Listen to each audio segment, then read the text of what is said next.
তো ঘটনা গিয়ে পড়ছি না, শুনে আইসি এখানে। স্কুল তো আমরা 9টার সময় স্কুল খুলে, ছেলেরা স্কুলে সবসময় যা স্কুলে। আমরা গ্রুপ দিয়ে অসুস্থ হওয়াতে আজকে একটু দেরি হয়েছে, প্রায় 8:30-15টার দিকের ঘটনা।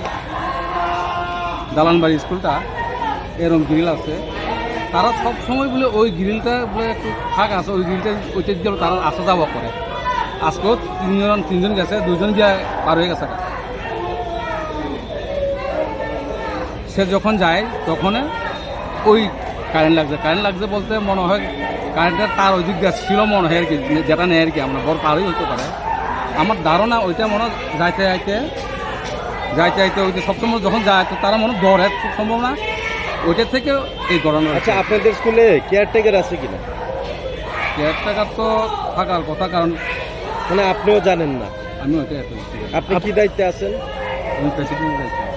স্কুলটার কি নাম? রসেম একাডেমি। হ্যাঁ, রসেম একাডেমি। কয়জন স্টুডেন্ট আছে এখানে? প্রায় 150-এর মতো। আর শিক্ষক কতজন আছে? শিক্ষক আছে মনে হয় 30-35 জনের মতো। তো সকালে কে নিয়ে এসে তারা হসপিটালে? এই স্কুলের মাস্টার আছে, কমিটির লোকরা আছে, ওইখানে মাস্টাররা আছে, দায়িত্ব যারা আছে ওইখানে তারা HM তারা কেউ আইছে? SM ওইখানে আছে, ওইখানে বসে হয়েছে। SM পরিবর্তে আরেকজন আইসে, অ্যাসিস্ট্যান্ট আছে, সে আইসে ওইখানে। তো এই যে কারেন্ট, এটাকে আগের থেকে এরকম আসলো না? মানে থেকে ছিল কি না ওইটা তো জানি না, কারণ যেহেতু আমরা ব্যাপারটা তো জানার কথা না যে এটা শর্টে দিচ্ছে, যেহেতু ওই দিক দিয়া কারেন্টটা নেওয়া হয়েছে, গ্রিডের উপর দেওয়া ওই দিক দিয়ে মনে নেওয়া হয়েছে। আমি জানি না যে কোন দিকটা গরমটা হয়েছে, ওই দিক দিয়ে যেহেতু তারা সবসময় আসা যাওয়া করেন, তারা আমার সম্ভবত আমার ধারণা তারা মনে হয় কারেন্টের ওইটার মধ্যে তারা একটু ধৈর্য মনে তারা ভিতর দিকে যায়, এমন একটা ধারণা। ওইটা যেহেতু আপনারা জানতেন স্কুল স্টুডেন্টরা ওইদিকে আসা যাওয়া করে, আমরা জানি না তো, এই আজকেই জানলাম ঘটনাটা, আজকেই ঘটনাটা জানি। তারা সবসময় বলে ওইদিকে যাইতো আইতো। কয়টার সময় ঘটনাটা হয়েছে? 8:30 হইতে। আপনার নাম কি? মঙ্গলদা বর্মন। আপনি কি দায়িত্বে আছেন? আমি প্রেসিডেন্টের পোস্টে আছি।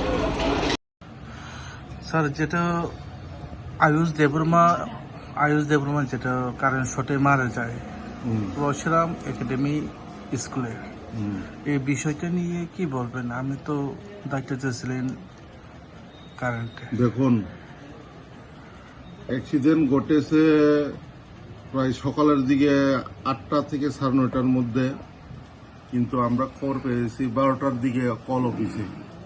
অ্যাকর্ডিংলি আমি আমার ম্যানেজার ইঞ্জিনিয়ার উত্তম আর ইঞ্জিনিয়ার বুলন শাহকে পাঠিয়েছি।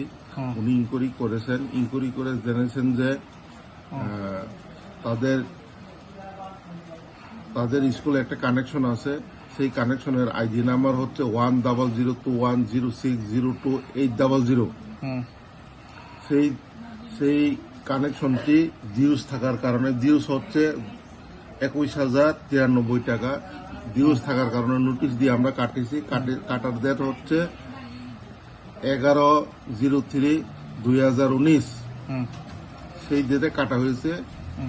এরপরে আমরা কিছুই জানি না তারা কি করে জ্বালা, আমরা জানি না। এরপরে যখন আমরা ইনকোয়ারি করেছি বুলন বাবুকে পাঠিয়ে, তখন বুলন বাবু জেনেছে যে তারা হুক করে জ্বালায়, এবং যে ইনসিডেন্টটি ঘটেছে সেটাও হুক লাইনের কারণেই হয়েছে। এবং হুক লাইন করলেও হতো না, কারণ যেখানে ইনসিডেন্ট ঘটেছে সেখানে তার জোড়া দেওয়া, সেখানে প্রপার ভাবে ইনসুলেশন দেওয়া হয়নি। এটা তো কই না, আমরা যে অ্যাকশন নিয়েছি, আমরা কি অ্যাকশন নেব? আমরা ইনভেস্টিগেশনের জন্য পুলিশকে ইনফর্ম করেছি। এখন পুলিশই জানে, এবং উপর মহলে পুলিশকে যেটা কপি দেওয়া হয়েছে, ইনফরমেশন দেওয়া হয়েছে, সেই কপিগুলো উপর মহলকে জানিয়েছি। এই ঘটনা এখন উপর মহল বলতে পারবে এবং পুলিশই বলতে পারবে, আমার হাতে তো কোনো কিছু নেই। আর এমনি হাই অথরিটিকে জানাইছে। এই স্কুল এমনি হুবলাইন দিয়ে অনেক বছর ধরে চলছে, তাই তো? আপনার পরিচয় স্যার? আমার নাম Shri Amarendra Debbarma, senior manager retail sub division Malda.